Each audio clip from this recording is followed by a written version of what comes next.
Hi everyone, it's Nicole here, the Harmonious Hippie. In today's video, we are going to be looking at some Sanskrit words. Obviously, Sanskrit is an entire language, so this is just touching on the very, very surface, just of some common words that you're going to see within a yoga class and in that sort of a setting. So this is just going to give you an idea of what it is that you are hearing. If you don't know any of the Sanskrit terms yet for the poses, this is going to be very helpful for like a little breakdown. So with yoga, at least, obviously I can't speak to all of Sanskrit because I only know a very little amount.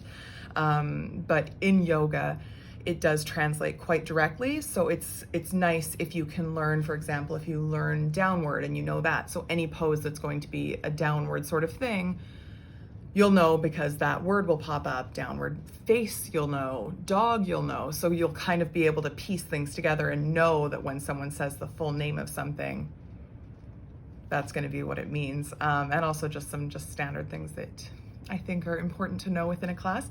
So I've just singled out a few. I've got some cards here so that you'll also be able to see how these are spelled. Also, just a disclaimer here, as far as I'm aware from my learning and studying, which of course I say quite lightly because I've studied Sanskrit within a yoga sense, so not at all broad or encompassing even half of the full language. But within my own knowledge, this is the ways that I have learned to pronounce these words. Obviously, if there are any Sanskrit speakers out there that know and that perhaps I'm saying something wrong, please do let me know in the comments below. I would love to hear that from you just to make sure that I am actually saying these things authentically and correctly. Otherwise, I've got my little cards here, so I will show those to you guys. If you want to grab a notebook and a pen, maybe if you want to take some notes, just for your own knowledge, you can go ahead and grab that. I'll try to keep my typical speed talking to a slower pace so that you have time to get all that stuff down. If you do see me glance up, I just have a viewfinder up there just so I can see what I'm doing and make sure I'm not, you know, thinking I'm looking at you and looking over here. So as always, please subscribe to this channel. You can hit the bell icon to be notified every time that I post a new video. I do post every Saturday, and occasionally I'll post during the week with a bonus video if the mood strikes, or if there's something that I wanted to record that isn't necessarily related to my channel per se. You will have seen potentially that recently I did upload a makeup routine video, which was just something fun that I decided I felt like doing. So that was something that I would upload as a bonus video, as I know that it's not something that's kind of the promised content for this channel. So otherwise, Saturdays are always going to be yoga, crystals, Sanskrit, meditation, hippie content, that kind of stuff.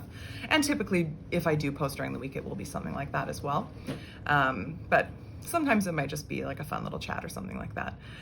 So please do grab whatever you'd like. Maybe you just want some tea, you just want to listen. You can always come back to the video later. Please like the video if you enjoy it. And like I said, comment below if you have any corrections for me for pronunciations, or if you just want to say hi, that would be great as well. Okay, let's get started. Okay, everyone, so the word that we are going to start with is a very common word that people know of as the name of a style of yoga, and this is Ashtanga. So this is the word here, and this simply translated means 8 limbs. So it's very common in the practice of yoga to discuss the 8 limbs of yoga, being that asana, which people think is typically the physical practice. So in the westernized world, yoga is sort of referred to as the asana practice. But in true like Ashtanga yoga, there are like a set 8 limbs of yoga that you are going to practice. So that's what that is. Again, that's Ashtanga. And then moving on, we're going to move on to numbers first, and then we can kind of try to link some things together just for fun. So just going down through the numbers. So number 1 is Eka, E-K-A. Very simple. And you might even already be thinking, oh, Eka Pada Kundanyasana, like you already maybe know poses that say 1 in it. So maybe as we're going through these, perhaps maybe thinking to yourself, if you do know a name, thinking why this is part of it. So is it one-legged, one hand, like just kind of starting to maybe ponder that a little bit, or maybe just thinking, Eka, cool, I don't care. Then why are you watching this video, okay? 2, Dwi. D-W-I, Dwi. I love that one, it sounds so funny. typical for a couple of different languages, I think, is 3 is try. Try, so that'll be 3. This one you'll have heard, maybe it won't be obvious right away. Number 4 is chatur. Chatur, what does that sound like? Or I guess like chatter is how some people might pronounce it when it's in terms of the whole word. So chaturanga, chaturanga. So that's 4 is chatur. And then we move on to 8. We jump a couple, obviously. There's going to be more numbers, but these are the most commonly used ones. So remember, Ashtanga was the 8 limbs of yoga. So 8 is Ashta. So typically in a lot of Sanskrit words, when you do see an S just by itself, it will typically, this is not a 100% of the time, but typically it will be pronounced as a sh as opposed to a soft S. So those are the most common numbers used. So we are now going to move on to objects. So these are just sort of some general objects that you'll see. You'll get what I mean by object when we start going through them. So this is another one. So mountain, tada. Again, where do you typically hear this? In Tadasana, mountain pose. So that's important. I will jump to that actually. I have the card here somewhere, which we can look at when we get to it, or I can just, carry on swiping through these. Actually, I don't know where it is. I'll find it. But so asana, as I've mentioned previously, and I just generally say it a lot, asana is actually the Sanskrit word for pose or posture. So when people refer to yoga, I'm going to go do yoga. Obviously, that's widely accepted, especially in westernized culture, as the practice of like the asana practice, the physical practice of yoga. Whereas when you delve deeper, you learn that yoga is actually encompassing, it's sort of the figurehead of the whole thing. So asana is one of the 8 limbs of yoga. Asana being the physical practice. It's meant to kind of get you moving, get your joints moving, and have you able to sit more comfortably for meditation. That's sort of its initial use of what asana was created for. It's not something that's there for a workout, though it, as you all know, I love to sweat, my good gracious. So it is something that works as a workout, and it is very, very nice to help you stay in great physical shape if you're practicing a lot and doing it properly and that kind of thing. But first and foremost, asana posture practice, the physical practice, is meant to help the body be prepared to sit for long periods of time in meditation and that kind of thing, and clear the mind because you've expended any like extra energy that you might have causing any distraction. Long rant there. So tada, mountain. So any of these, you're going to start to see that they are the beginning word of what you would typically hear and know as Tadasana, mountain pose, because asana, that end part, is pose or posture. A lot of the time as well, you will see that the word ends in an A. When you spell out the whole pose, there's not 2 A's. It's not like Tadasana, it's Tadasana. So you sort of, and there's not a standing rule for that, like with the S being pronounced as a sh. It's sort of vague, like you kind of just have to learn which poses it is. But you will kind of find that there's a generalized rule of just dropping the A so that it's just Tadasana. So Tada, we've spent enough time on that, mountain pose. Next, one that we all love, Nava, is boat pose. So Navasana, boat pose. So that's the one where you're working your abs. There's fire, it's burning. You might be a little mad. I usually am. Next is Mudra. So while people know what mudras are, so it'll be something like this that most people think of, like the typical mudra that you'll see. There are tons of different mudras, and you actually, throughout your yoga practice, even if you're not throwing up hand signs, you will actually be creating a mudra with your body depending on the binds that you take. So mudra translates to seal, and typically it's sort of like an energy seal. So when you think of, for example, Anjali Mudra, heart center, this is a mudra because when you look at it, I'm creating a full seal with my body. So it's sealing my energy in and I'm bringing it to the heart. So there's lots of different uses for different mudras. While the hands do create good seals, and there's like different kinds of ones that you can be taking, and they all have different names and meanings and that kind of thing. There are obviously the common ones, but a lot of people don't necessarily use mudras in their classes. I don't particularly teach mudra hands. I take them myself in certain things, but it's not something that I would think to teach. So that might be something that you want to bring into your own practice, and absolutely there's typically never going to be a teacher that's going to say, oh, why are you doing that with your hand? Unless for whatever reason they know that they actually know their mudras and know that you should be taking this one when you do that pose as opposed to this one. So if they know that better, then fine, but otherwise typically I've never had a teacher be like, why are you taking a mudra with your hand? Like they pretty much assume that if you're taking a mudra that you know what you're doing with that. But otherwise just try and notice throughout your practice, just a little bit of a challenge for you when you are doing your physical asana practice. Try and notice and take stock of times that you are actually creating mudras with your body when you don't realize it. So for example, sitting in Baddha Konasana, butterfly pose, where your feet are together, that's a mudra with your legs. Anything where you're fully bound, you're technically creating a mudra with your arms. So just try to be a little bit more cognizant of that and seeing where you're actually creating those energy seals and noticing how that does feel to be, circulating that energy through the body. So that's mudra, seal. And then we have danda, which is staff. So going back to number 4, chatur. So you'll typically hear about chaturanga Dandasana, which translates to 4-limbed staff pose. So we can then assume from there, we know chatur is 4, we know danda is staff, and then we know that asana is practice. What's the one word that's missing? Anga or anga, which would then, assuming, would be limb, right? So that's kind of a fun way that you can sort of, if you know a couple of the words, you can pretty much like puzzle out what it all is.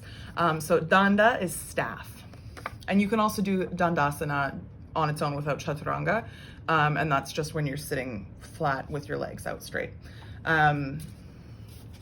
And then here it is. It was here the whole time. Asana, pose/posture. So ASANA. And like I said, with the rule with the SH sound on an S, obviously here, not being used. So it's sort of like I said, it's just certain ones you're gonna have to pretty much just learn. Unfortunately, there's no set rule that you're always gonna be seeing. So now we move on to body parts, which are obviously very common with postures. They're gonna name the exact spot that's moving. So we are going to start with Sava. So also pronounced as Shava. What does it sound like? Add asana on the end, Shavasana, which is corpse pose. So Sava, Shava is corpse.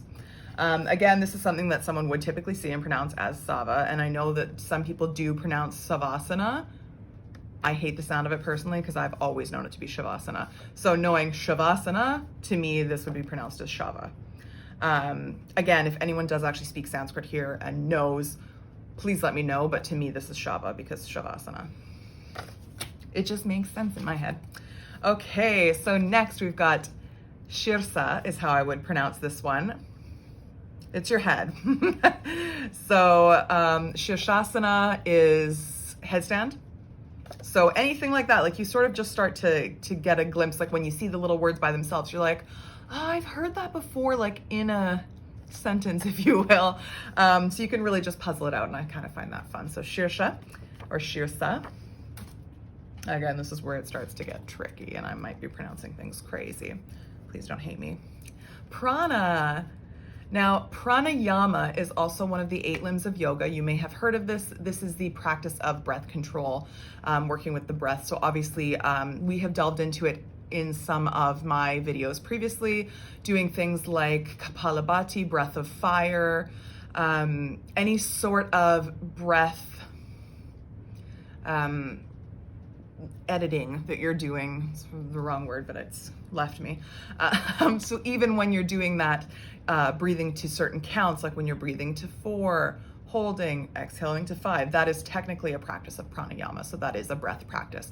So prana is known as the life force or the breath of the whole body. So it's sort of thought of almost as a soul, but it is more so it's the idea that you are being breathed. It's not necessarily something that you're choosing to. While you can choose to breathe, it's also something that's automatically happening. So it's more of like a generalized, like your whole life force, your whole body, that kind of thing. So that's prana. Then we move on to pada. Pada is foot/leg. So just thinking generally of any poses you know, using these words and trying to link them in your head, like I've said many a time. So pada, foot or leg. Next, we move on to another one that you guys will have heard. This is mukha. Mukha, so that's your face. So again, thinking back to what we've already seen, does it sound familiar? Mukha? I'll leave that one aside. We'll get there, we'll hit it. So pada was foot/leg. Hasta, it's your hand. So hasta is going to be in some poses as well, if it's telling you to put your hand somewhere, that kind of thing. Obviously, if you're in India or in a very immersive yoga class, they may actually speak the whole thing in Sanskrit, so you may hear hasta in there as well. And here we are, previously mentioned limb, anga. So it's like in Ashtanga.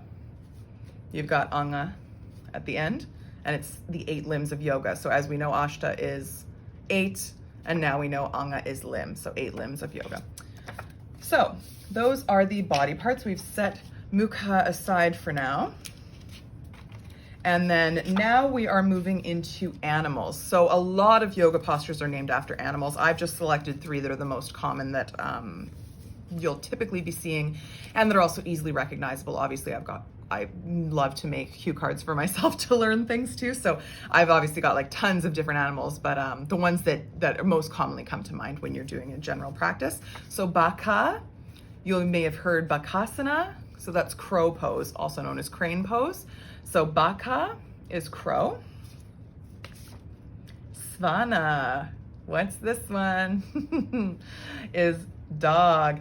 This can also, I find a lot of the times, that V's are also pronounced as W's, so it's sort of the reverse of German.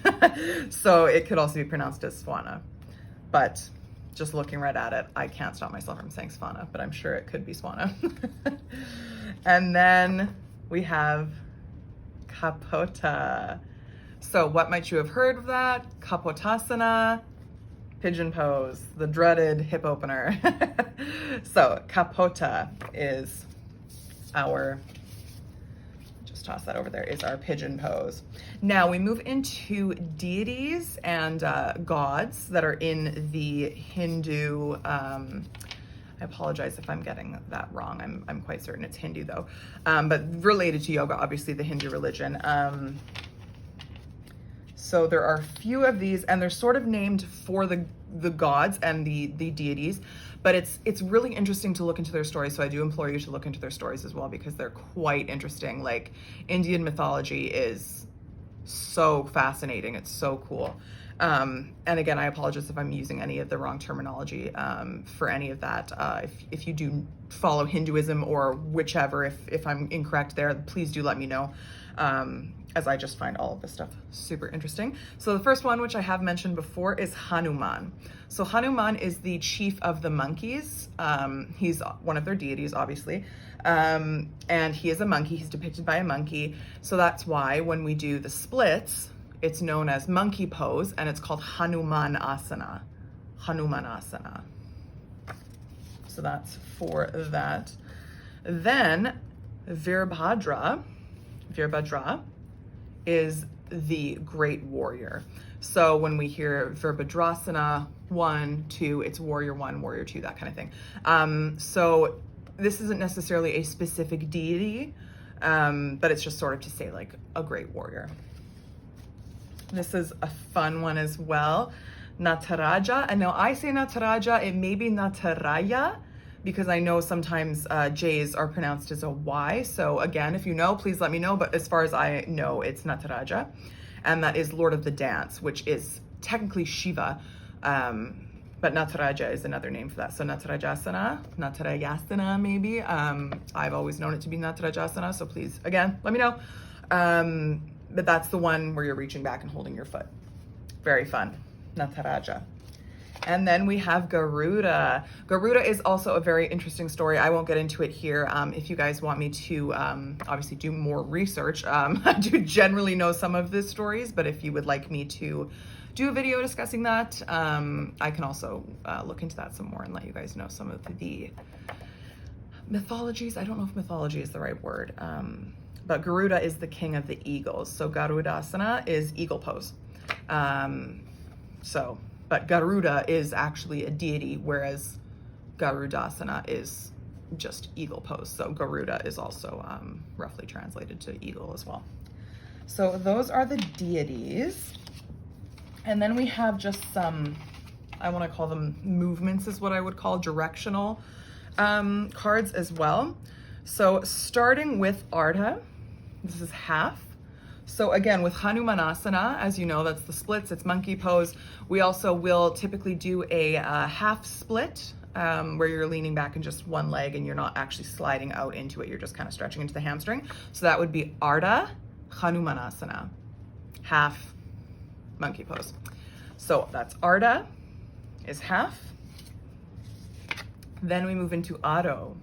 Adho, I don't really pronounce the H's too much myself. I would just say Adho. And this is downward. So I'm putting this one aside as well, and we're gonna see what we've made after. You already know, and you're like, why are you talking to me like I'm a child? Because it's fun for me, okay?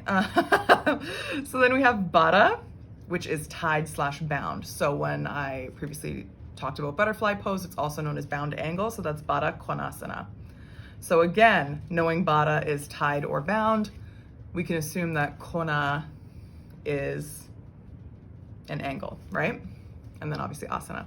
So I just find it so interesting. I don't know if you guys find this interesting. Let me know down below if this is something that you guys even care about. I find it so fascinating that it all like truly does link together, because with so many languages that I've learned myself, like learning German and French and even Spanish, like that kind of stuff, in my own exploration of those, they're always not necessarily an exact, like this is the word, especially in sentences, you'll have like articles moved and just like things like that. So for me to know that Baddha Konasana literally translate to bound angle pose is so fascinating. So do let me know if you're enjoying this or if you just think I'm being a weirdo.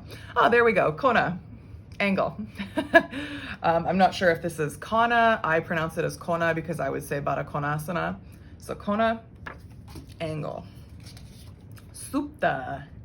So this is reclining or sleeping. So if you see Supta Baddha Konasana, this would be a reclined bound angle. So when you're laying on your back, that kind of thing. Then we have Uttana. Uttana. So this would be Uttanasana, forward fold. So this like more directly translates to intense stretch. But when obviously used as Uttanasana, it's forward fold, but technically translates to intense stretch, which, I mean, they're not wrong. Last we have Urdhva. So Urdhva is raised or upward. So we're gonna keep this aside as well. And let me just show you again, even though I'm sure that I've drilled it into your head of how the words go together, but I've got my little one that we've made here now. So grab my 4 cards. Our example today is going to be downward and or upward facing dog. So we start with Adho, downward, Mukha, face, Svana, dog, Asana, pose or posture. So what does that give us? Adho, Mukha, Svanasana. Adho Mukha Svanasana is downward facing dog. Alternatively, get rid of Adho, put in our Urdhva, Urdhva, Mukha, Svanasana, upward facing dog. Isn't that so much fun? And so that's kind of a fun thing that you can do if you are, for example, taking your yoga teacher training, or you just generally want to learn the Sanskrit names for things a little bit better. You can also do this where what I've done, which is just make my little flashcards, and then obviously the marker is going to show through. So on the back, I just have in tiny little pen, I just have half or whatever it is written. So that you can kind of just do it as little flashcards, and then you can also go ahead and like take them and say, okay, so say I want to do 4-limbed staff pose. I find my chatur, I find my, get all those together, chaturanga dandasana. So that could be something fun as well, just to put together for yourself. Or maybe it was just fun for 5 seconds in this video, and now you're like, shut up. Whichever way. I wouldn't personally say shut up, because we should all try and be chill hippies and relax. But those are just some nice, easy ones that you're going to typically hear of in your asana yoga class. So do let me know in the comments if this was helpful. Again, if I pronounced anything wrong, I apologize. Do let me know. If you want to know more words, if you have any questions about that. And like I said, if you want to hear more of the stories around some of the deities, I can obviously do some background information on that. Obviously, I'm not the best person to choose to go to for that. So if you do have a Hindu or Indian person in your life, obviously go to them and hear them out on top of me, because ahead of me, I should say, because obviously they're going to actually know for sure, whereas I would have to do some research to let you guys know. But I obviously don't mind doing that. If you have any friends who you know of that speak Sanskrit or anything like that, and you would like to point me in their direction, that would be cool as well. I love to learn about this kind of stuff, so that would be so great. Thank you so much for taking the time out of your day to watch this and indulge me. I will, again, like I said at the beginning, post a new video every Saturday. So there will be more like this. If you like this style where it's like a kind of chat style, let me know as well.